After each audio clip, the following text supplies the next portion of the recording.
Vehicles are gaining traction, perhaps. A new note from William Blair makes the case that Tesla's robotaxi could eventually pull ahead of the competition. It's got a more luxurious service at half the cost. Joining us now to discuss his note, William Blair analyst Jed Dorsheimer. Jed, you say that you may have experienced a glimpse of the future in referencing your riding in Austin in some robotaxis, and that the comparisons are immediate and stark. What do you mean?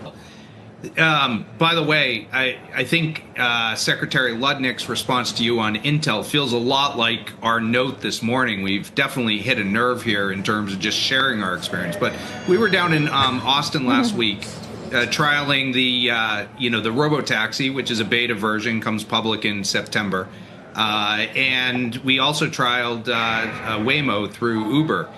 And our experience was surprising. I mean, the Tesla drove much more autonomously, felt a lot more like a person was driving that. It was very comfortable. There were no safety issues that we had in any of our rides, and it surprised me to the upside. I was pleasantly surprised by this experience.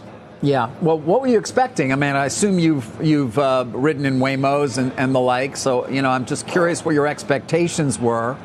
And then talk about pricing for me. I was expecting something that was more like Waymo. And for us, I've taken many Waymo rides. It still feels somewhat robotic, when you are, entering a intersection or taking a left. That you can almost, it feels as if the computer is thinking, is it sensing things out, which it is doing. Whereas the Tesla, which the stark difference is Waymo uses LiDAR and uses laser in addition to cameras and vision, where Tesla is a vision only and using its neural net much more like a person. And, that it just felt more normal. Now, we've always said, the risk for Tesla is, can they use their expansive network and the training that they're doing in their system to then get to a safety that is similar to that of what Waymo is doing? And if they can, then the tech stack, the cost is much lower. And so we calculate it's about 1/10 that of Waymo.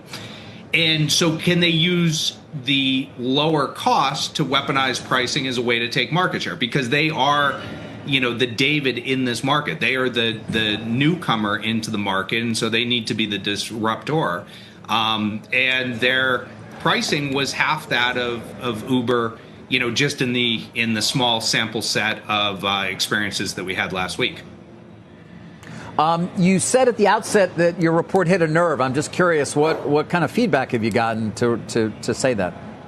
I feel like I came up with, 6-minute abs and something about Mary, that people have been led to believe that, that it has to be, fall into this camp where you have to have LiDAR or, and vision's not going to work, or you kind of fit into that, vision model. And the two don't seem to talk to each other. It's two different languages. And so the response has been somewhat visceral this morning. I mean, it should be worth noting that, we recently downgraded Tesla shares because of our concern with the regulatory tax credits and the margin structure, which is lower. So while this is positive, we've also got confirmation that the regulatory tax credits are market has ostensibly gone to zero.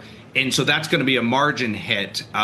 So it is a balanced approach. But, on the point on, vision versus LiDAR, it seems to be a hot button for investors. Yeah, without a doubt. And it's something they discussed with Elon himself as well. And obviously, he makes the point that it's better.